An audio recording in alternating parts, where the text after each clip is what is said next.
Bonjour à tous, bienvenue sur la CPME Occitanie TV pour ce nouveau format en partenariat avec Harmonie Mutuelle Groupe Vive et son représentant et responsable des marchés, Frédéric Malfilâtre. Nous allons dans ce premier format accueillir l'URSSAF Occitanie par son directeur Jean Doclar qui va nous développer toutes les mesures et accompagnements pour ce début d'année 2021. Bonjour, vous allez aborder aujourd'hui dans cette émission un sujet d'actualité qui est la relance économique et notamment sur le volet fiscal et le volet financier qui sont deux piliers de la relance économique pour nos entreprises et pour nos emplois locaux. À ce titre, je voulais vous faire part des actions qu'entreprennent Harmonie Mutuelle également dans ce cadre-là sur les réseaux des petites entreprises, des commerçants mais aussi des plus grandes entreprises. Nous avons par exemple déployé un fonds de soutien aux entreprises de 2 millions d'euros. Nous avons également, et c'est en cours actuellement, déployé un fonds de soutien aux petits commerces sous la forme de bons d'achat subventionnés qui permet de créer un cercle vertueux entre les petits commerçants et les adhérents d'Harmonie Mutuelle et du groupe Vive.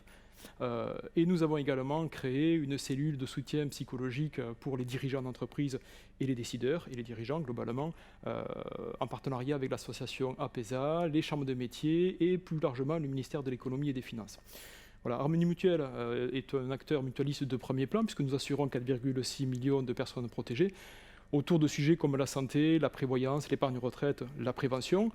Et nous sommes membres fondateurs également du groupe Vive. Alors le groupe Vive, l'objet du groupe Vive, c'est de créer des services innovants en matière d'accès aux soins, de services à la personne, de matériel médical, mais également d'accès au logement. Harmonie et le groupe Vive est par exemple le 4e bailleur social en France, avec 170 000 logements et plus de 5 000 créations de logements par an. Pourquoi ? Parce qu'on considère chez Harmonie Mutuelle et le groupe Vive que l'accès au logement est un droit fondamental et que le logement est également un véritable déterminant de santé. Je voulais vous faire part à l'occasion de cette émission de deux grandes tendances que nous observons, puisque nous travaillons en étroite collaboration avec les entreprises et donc nous sommes, je pense, un bon baromètre, un bon observateur des tendances économiques et sociétales. La première tendance que je voulais vous partager avec vous, c'est l'exigence que les salariés ont à l'heure actuelle vis-à-vis des dirigeants d'entreprise et des entreprises plus largement. La crise économique, la crise sanitaire oblige les entreprises à se transformer très rapidement. Et toutes ces transformations-là, au final, ce sont les salariés qui portent à bout de bras finalement ces transformations. Alors bien sûr avec les dirigeants d'entreprise. Mais toutes ces transformations doivent se faire très rapidement. Globalement, lorsqu'on interroge les dirigeants d'entreprise, les décideurs et plus particulièrement les DRH, 70% d'entre eux considèrent que le risque humain, alors quand on parle de risque humain, on peut inclure à l'intérieur tout ce qui est les notions d'absentéisme, tout ce qui est arrêt maladie, maladie professionnelle, accident professionnel, les difficultés de recrutement, le turnover, le sens au travail, le lien avec le management, mais aussi aujourd'hui tout ce qui est télétravail, tout ce qui est management à distance, tout ce qui est également incertitude sur l'emploi. Bref, tout ce qui fait la vie d'un salarié. Donc globalement, les dirigeants sont plutôt raccords pour dire qu'effectivement, l'entreprise est un véritable déterminant de santé.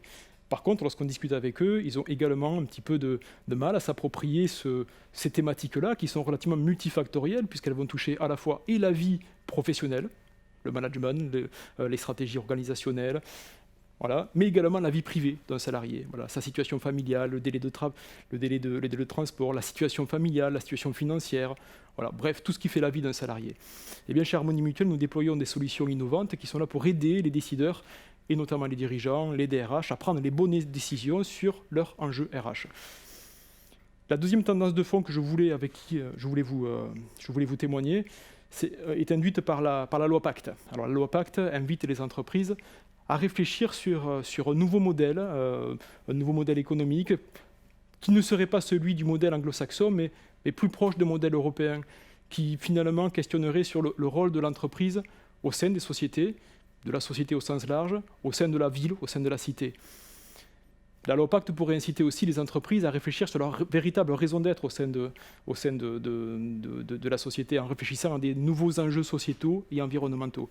Alors c'est le choix que nous avons fait chez Harmonie Mutuelle, avec par exemple la création d'un fonds d'investissement doté de 200 millions d'euros, qui se nomme Harmonie Mutuelle Emploi France.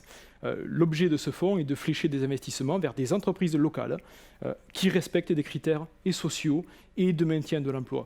C'est aussi ça la réalité et c'est aussi ça l'enjeu d'une mutuelle et d'une entreprise comme la nôtre. C'est d'être vraiment dans l'ancrage territorial et aider les acteurs économiques. Bref, Avançons collectif n'a jamais été autant d'actualité qu'aujourd'hui. La crise économique et la crise sanitaire le montrent tous les jours. C'est la devise d'Harmonie Mutuelle. Et c'est une devise qui va servir notre objectif de développement et aider les entreprises et clientes à respecter leurs enjeux économiques, sociétaux et environnementaux. Bonne émission et au plaisir de vous rencontrer dans la vraie vie.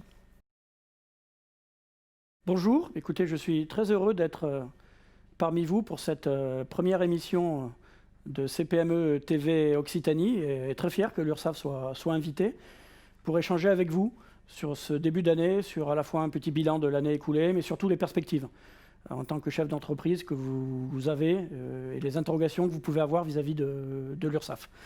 Avec un message fort, vraiment je suis très sincère là-dessus. Nous sommes très conscients que nous vivons une crise atypique qui n'est pas encore finie, loin de là. Et dans tous les cas, c'est vous rassurer, vous dire que notre objectif, c'est d'être à vos côtés. Et nous serons à vos côtés dans cette crise. Alors bien sûr, avec nos moyens, mais avec le but de vous aider dans cette difficulté. Alors de manière synthétique, c'est l'époque des vœux, donc c'est souvent l'époque des bilans. Je vais être très très rapide sur le bilan 2020, mais je vais surtout m'arrêter sur l'accompagnement URSSAF en ce début d'année, à la fois en termes de recouvrement et à la fois en termes de contrôle, pour essayer de répondre aux principales interrogations que l'on perçoit de votre part en tant que chef d'entreprise. Sur le bilan, je ne vais pas m'y attarder beaucoup, ni vous donner beaucoup de chiffres. Simplement, sachez que vous avez une idée de tout ce que l'URSSAF a fait en termes d'accompagnement depuis le mois de mars et depuis ce confinement. Mais il y a un chiffre que je veux vraiment mettre en exergue.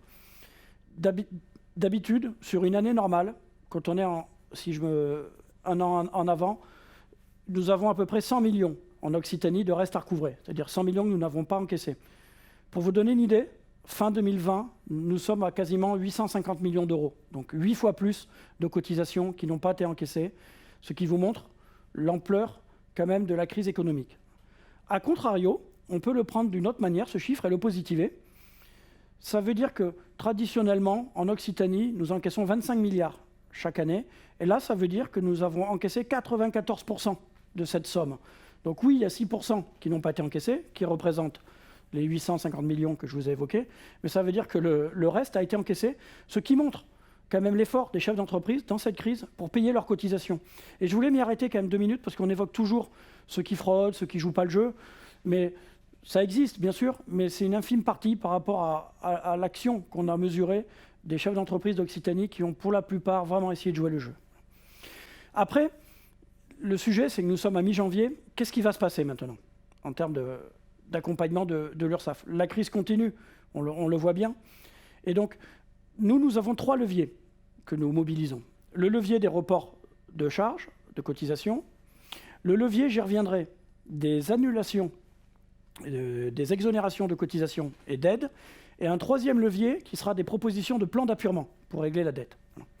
Alors, premier point, tout ce que j'évoque vaut pour les chefs d'entreprise comme pour les travailleurs indépendants, bien sûr, même si les dispositifs sont différents, mais la philosophie est la même.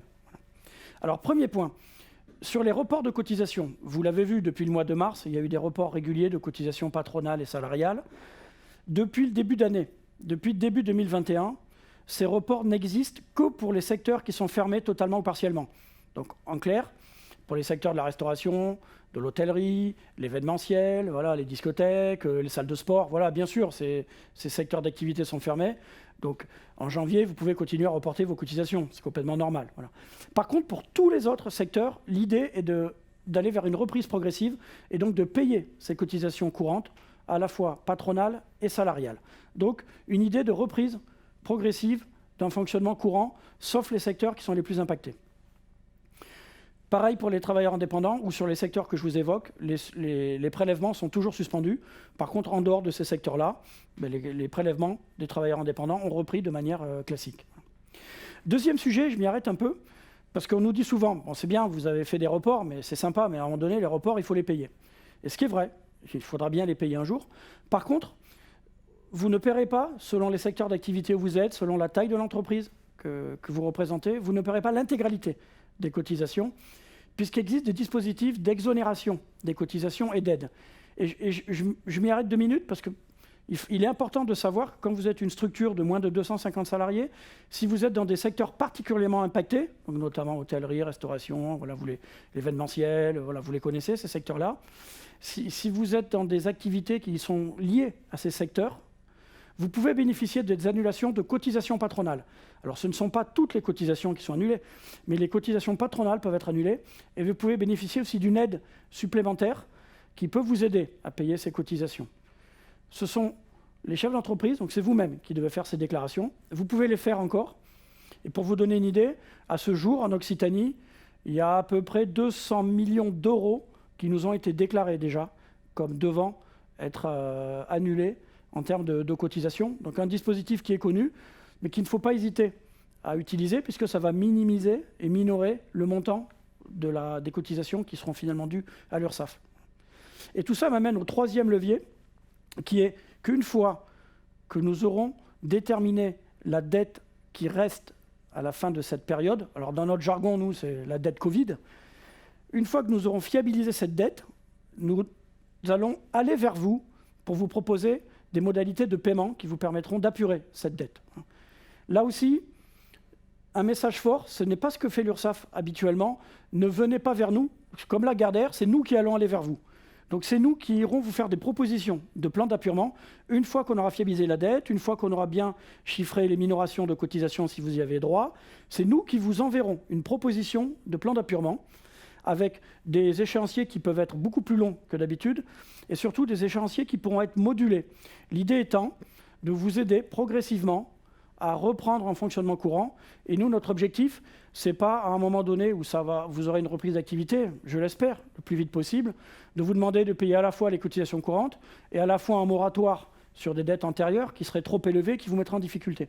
D'où le fait d'y aller progressivement. Voilà. Et si cette proposition ne vous convient pas, on pourra toujours en discuter, vous pourrez prendre contact avec nous et on essaiera de trouver des solutions adaptées à chacun d'entre vous.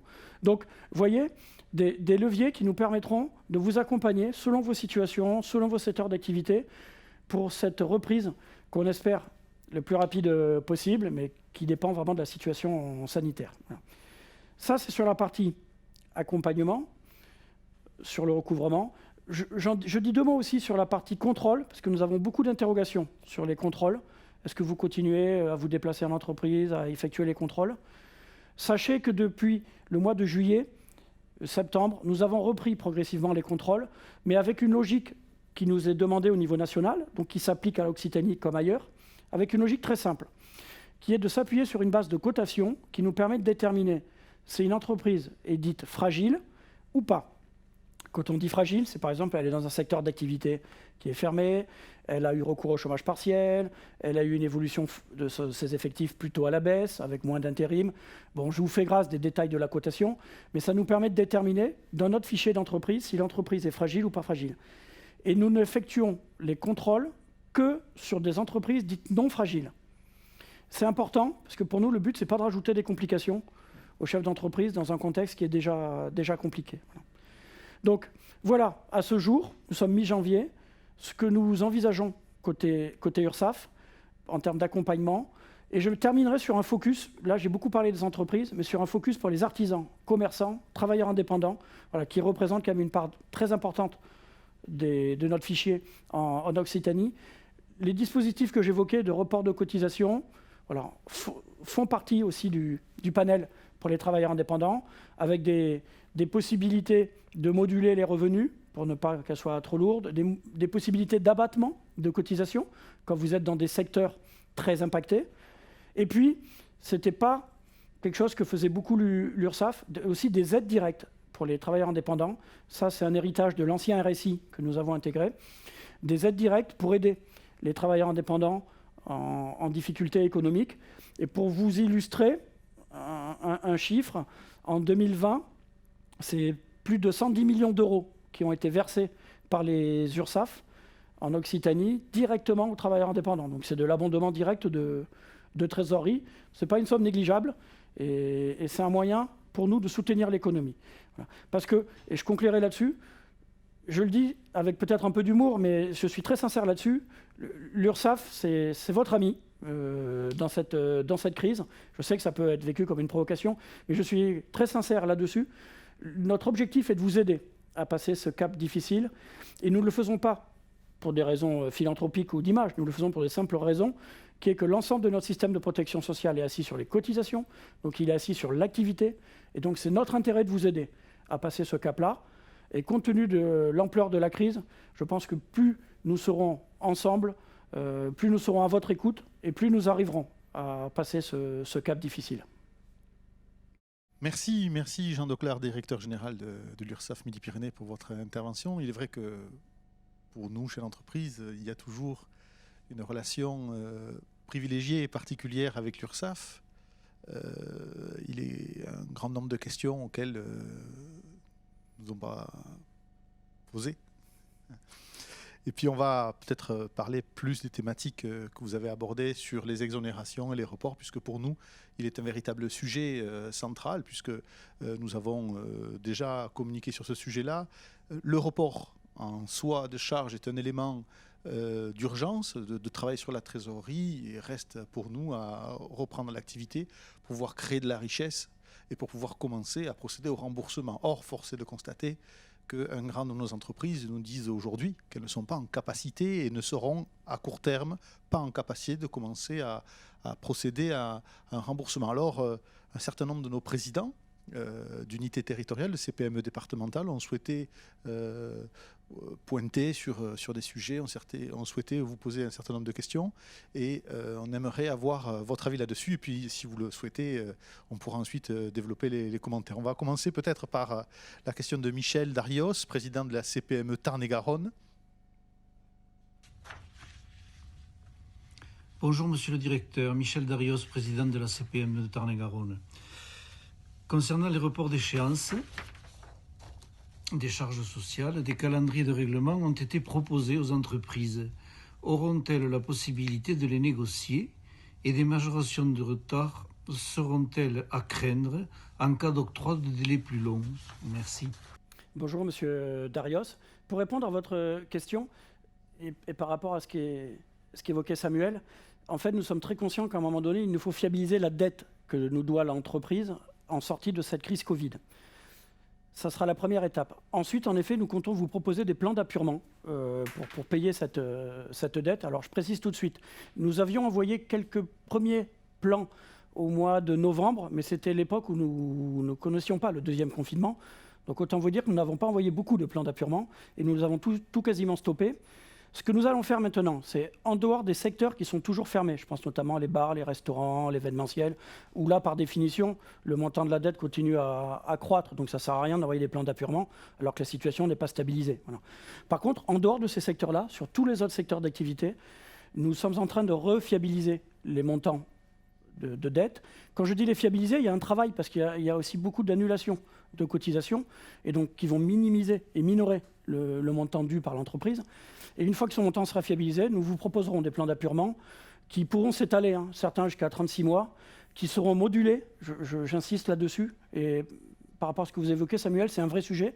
Nous sommes tout à fait conscients que nous allons nous retrouver dans une période, je l'espère, où le contexte sanitaire va s'améliorer, où la reprise d'activité sera progressive, où les cotisations courantes seront reprises par l'entreprise, et nous savons qu'en même temps, il ne faut pas arriver avec des échéanciers trop lourds. Donc les montants des plans d'appurement seront modulés, les premières échéances pourront être modulées plutôt à la baisse et augmenter au fur et à mesure que l'activité de l'entreprise repartira. Voilà. Donc des plans d'appurement qu'on espère envoyer aller dans février-mars, prendre le temps de fiabiliser le montant, qui peuvent être sur des longues durées, qui seront modulés.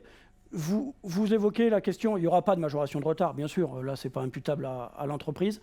Et pour être complet, le chef d'entreprise aura la possibilité, de manière assez simple, de pouvoir, si le plan ne lui convient pas, parce qu'il estime qu'il n'est pas assez long, il n'est pas adapté à sa situation, il pourra nous recontacter pour essayer de trouver une solution individuelle et là, nous adapter réellement à la situation de chaque entreprise.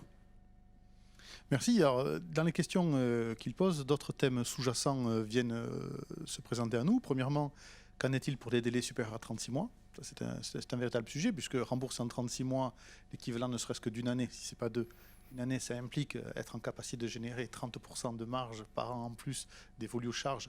Et on sait très bien, au regard des données statistiques, que la valeur ajoutée de nos entreprises va en diminuant plutôt qu'en augmentant. Donc ça, c'est un véritable sujet. Est-ce que ça veut dire finalement qu'en remboursant plus tard, sans créer de la richesse, on s'octroie simplement le droit de mourir plus tard? C'est un véritable sujet d'inquiétude. Le deuxième, relatif au paiement de ces charges, on va le voir. Parmi les questions, il y a la problématique de la suppression totale de ces charges patronales, puisque la partie salariale est un précompte. Oui. À ce titre, qu'en est-il des entreprises qui ont fait des efforts tout en étant en difficulté pour payer leurs charges, par opposition à celles qui ont été dans la totale incapacité de les régler? N'y va-t-il pas y avoir une forme de distorsion de concurrence là entre des sociétés qui étaient dans la détresse la plus totale, qui n'ont pas pu les régler, et d'autres qui étaient un peu moins en difficulté, tout en l'étant cependant, et qui ont payé ces charges? Alors, deux questions en effet qui sont complémentaires. La première, c'est quand j'évoquais des plans d'appurement sur des longues durées, y compris 36 mois, dans les premières simulations que nous avons faites, 36 mois, c'est vraiment un maximum. C'est-à-dire que là, on regarde selon la situation de l'entreprise, mais en moyenne, on est plus proche entre 12 et 24 mois selon la situation de l'entreprise. Mais parce que, contrairement à ce qu'on imagine aussi, on imagine toujours les scénarios les plus durs. Il y a quand même beaucoup d'entreprises qui n'ont que des dettes Covid. Alors c'est déjà trop, on est d'accord, hein, mais qui ne sont pas non plus sur des montants colossaux et sur lesquels, en les accompagnant sur des durées moins que 36 mois, on doit pouvoir accompagner l'entreprise. Voilà. Après, ça fera partie d'ajustement. Nous ferons une proposition, et c'est un message que je veux faire passer aussi. Là-dessus, ce n'est même pas la peine de nous contacter au niveau URSSAF. C'est nous qui prendrons contact avec vous, et c'est nous qui vous proposerons un premier projet, et après vous nous recontacterez si le projet ne vous convient pas, parce qu'il n'est pas assez adapté. Voilà. Après, pour vous répondre, Samuel, 36 mois, vous connaissez nos pratiques, c'est déjà complètement atypique et exceptionnel. On discutera après s'il le faut, mais on sera vraiment sur des durées longues, mais on s'adaptera là-dessus. Votre deuxième question, elle est plus complexe et elle est juste. Elle est complètement juste. Avec les entreprises qui ont fait l'effort de payer leurs cotisations, et c'est une grande partie des entreprises en France, puisque je le redis, on insiste souvent en URSSAF sur ce qui n'a pas été payé, mais quand on regarde ce qui a été payé, par exemple, si je prends les chiffres occitans, ça veut dire 94% de ce qu'on encaisse habituellement, on encaisse 25 milliards en Occitanie chaque année. Là, on en a encaissé 94%. Ça veut dire que l'essentiel des entreprises ont joué le jeu. Voilà, quand on parle tout le temps des entreprises qui ne jouent pas le jeu ou qui fraudent, oui, bien sûr, il y en a, il ne faut pas être naïf, on n'est pas dans le monde de oui-oui. Mais l'énorme majorité des chefs d'entreprise en Occitanie a joué le jeu, a été citoyen, et donc on payait les cotisations. Et votre question, elle est réelle. Quelqu'un qui a fait l'effort de payer ses cotisations peut se retrouver éventuellement moins spontanément, peut-être moins bien traité que quelqu'un qui ne les a pas payés et qui va obtenir des moratoires. Après, je dis momentanément, parce que sur la durée, une entreprise qui a fait l'effort de payer ses cotisations et qui éventuellement, dans les cas que vous évoquez de reprise progressive, aurait éventuellement des difficultés, parce qu'en même temps il faut gérer les PGE, etc., on leur accordera une attention, bien sûr, en tenant compte de ce comportement citoyen antérieur pour ne pas les pénaliser. Ça serait quand même un record d'aller pénaliser les entreprises qui ont fait l'effort de payer leurs cotisations. On est content de et on y sera vigilant. Merci. La deuxième question, finalement, est relative à ces listes d'activités sur les listes S1 et S1 bis, est posée par Grégory Blanvillain, qui est le président de la CPME Hérault. Bonjour Monsieur le Directeur, Grégory Blanvillain, président de la CPME de l'Hérault. J'aurais deux questions pour vous. La première, savoir si on en sait un peu plus sur les exonérations totales de charges pour les entreprises les plus touchées, les secteurs S1 et S1 bis, et également pour ces secteurs-là où il y a eu des exonérations qui ont été votées sur l'année 2020, jusqu'à quand éventuellement ils peuvent les demander s'ils ne l'ont pas déjà fait. Merci d'avance. Alors je vais essayer de répondre simplement à ces deux questions sur un sujet complexe. Vous l'avez évoqué, vous avez raison, il y a eu des dispositions qui ont été votées dans l'année 2020 sur ces secteurs particulièrement affectés par la crise, donc les S1, S1 bis pour le jargon. Bon, en clair, S1, c'est ceux qui ont été impactés directement, c'est hôtel, bar, restaurant, événementiel, sport, aérien, voilà, bon, c'est les secteurs classiques. Et le S2, c'est en fait les secteurs qui sont en lien avec ces activités-là. Voilà. Alors, il y a à la fois des dispositifs qui ont été votés, et puis à la fois il y a le projet de loi de financement de la sécurité sociale qui prévoit aussi de nouveaux dispositifs là-dessus, avec une évolution, ce qui n'est pas facile pour vous et pour nous, des secteurs qui sont concernés. Parce que par exemple, entre mars et décembre, il y a eu 3 décrets qui élargissent les secteurs d'activité éligibles, et donc tant mieux, hein. À la limite, ça montre que le gouvernement s'adapte et élargit au fur et à mesure de la crise pour s'adapter à des contextes qui sont évolutifs. Donc les dispositifs sont à peu près connus. C'est les entreprises de moins de 250 salariés qui sont dans ces secteurs-là peuvent bénéficier des exonérations. Alors par contre, pas totales, hein. Samuel, vous le disiez, des exonérations de cotisations patronales, plus une aide éventuelle qui peut permettre de payer par contre les cotisations salariales sur le concept de l'aide. Ça sont des dispositifs qui existent déjà. En Occitanie, il y a des milliers d'entreprises qui nous ont déjà fait les demandes. Au départ, il était prévu pour la partie premier confinement que les demandes devaient nous arriver avant fin octobre, puis ça a été fin novembre. Honnêtement, pour les périodes passées, vous pouvez encore faire les demandes. On va être souple, hein, sur le traitement du postérieur. Et puis, la question peut concerner aussi l'avenir. Il y a actuellement des entreprises qui sont toujours fermées. Voilà, l'événementiel, par exemple, est toujours fermé. Donc là, par définition, on ne regarde pas le passé, on regarde l'avenir. Et vous pourrez bénéficier, là on attend les textes précis, mais vous pourrez bénéficier des exonérations sur les périodes en cours, tant que la crise durera. Donc pour vous répondre simplement, pour le premier confinement ou second confinement, vous pouvez déjà nous faire les demandes. On sera souple sur les histoires de délai. Et il y a beaucoup d'entreprises qui nous les font, hein, ces demandes. Pour les quelques secteurs qui sont encore fermés, ça va courir encore pour l'avenir. Et je pense que vous pourrez nous faire les demandes le moment venu. Quand j'espère pour vous, l'activité reprendra. Et vous ferez les demandes pour ces périodes à venir. Merci Jean. Alors justement, 2 points principaux en réalité. Est-ce que finalement, cette crise et les moments que nous passons difficiles à tous les sens du terme ne sont pas peut-être une occasion extraordinaire de créer des liens différents finalement avec l'URSSAF, et que nous ressentions plus l'URSSAF comme un élément de support et de contrôle en tant que tel applicatif, plutôt que de considérer à la réception du moindre courrier de l'URSSAF que la faucheuse nous attend au bout du couloir. Est-ce qu'on n'a pas peut-être une opportunité, tout en définissant des règles, et Dieu sait si les chefs d'entreprise ont l'habitude de respecter un certain nombre de règles, particulièrement en France, ils sont de plus, grâce à cela, très résilients. Est-ce que justement on n'a pas une opportunité là? Est-ce qu'on ne peut pas mettre en place quelque chose pour être plus dans une démarche? Tout à l'heure vous avez dit ne nous appelez pas, on viendra au devant. Donc c'est quand même quelque chose d'assez nouveau, puisque jusqu'à maintenant quand on venait au devant, c'était plus pour être dans une démarche de redressement et donc de vérification. Et en plus les termes, selon qu'on soit chez l'entreprise ou selon qu'on soit à l'URSSAF, on emploie un champ lexical assez différent. Et je pense qu'il y a une opportunité extraordinaire. Vous avez fait référence tout à l'heure à des resquilleurs ou des tricheurs, mais on ne définit jamais une masse ou une communauté par ses resquilleurs, on les définit par la masse, justement, c'est bien ça l'intérêt de la masse. Et donc je pense que là on a une opportunité. Qu'en pensez-vous? Comment vous pouvez le voir? Et est-ce que c'est peut-être le fruit, cette nouvelle approche, est-ce que c'est le fruit d'une réflexion au plan national qui impliquerait plus qu'en s'appuyant sur des personnalités visionnaires en région, que ce soit plus une volonté nationale? Vous avez complètement raison. En fait, comme toute entreprise, puisque l'URSSAF est une entreprise privée, hein, à mission de service public, mais ça reste une entreprise privée, nous nous interrogeons, comme vous, chef d'entreprise, sur essayer de transformer une contrainte en opportunité. Et les crises sont souvent l'occasion de se réinterroger et de voir comment on peut mieux fonctionner. Et pour vous répondre, Samuel, il y a une réflexion nationale sur le sujet, dupliquée ensuite en région, tout en laissant des marges de manœuvre en région, selon les partenariats notamment que l'on peut avoir. Et pour être un peu concret, par exemple, moi je trouve très clairement, il y a au moins 2 sujets sur lesquels on a énormément évolué en URSSAF. Le premier sujet, c'est sur l'accompagnement du chef d'entreprise.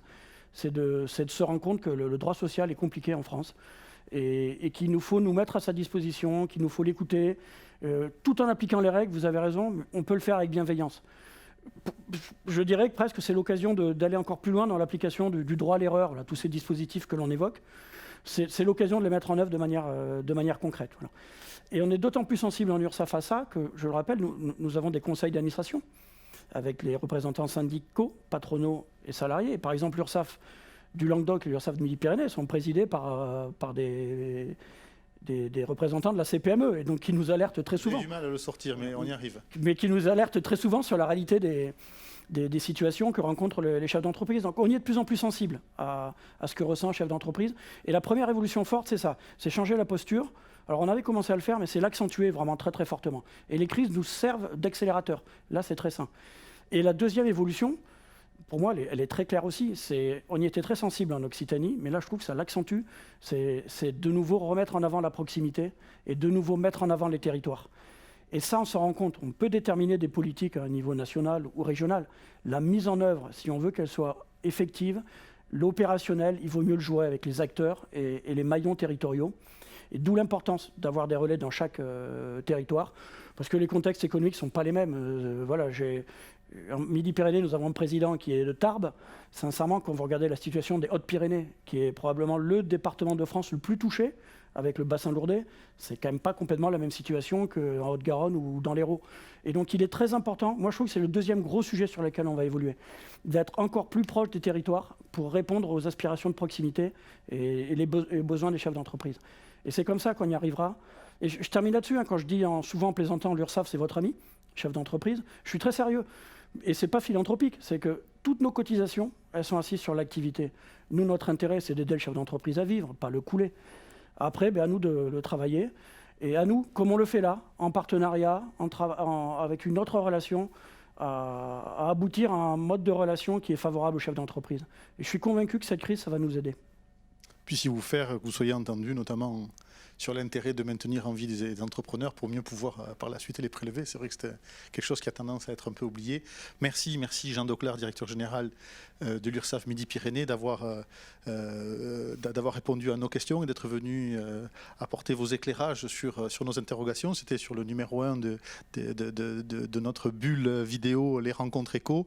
Je pense qu'on sera amené à se revoir et à intervalles réguliers à vous recevoir. C'est toujours un plaisir. Merci d'avoir pris du temps pour nous et à très bientôt. On se retrouve lors de notre prochaine bulle vidéo des Rencontres de l'éco. À très bientôt. Merci.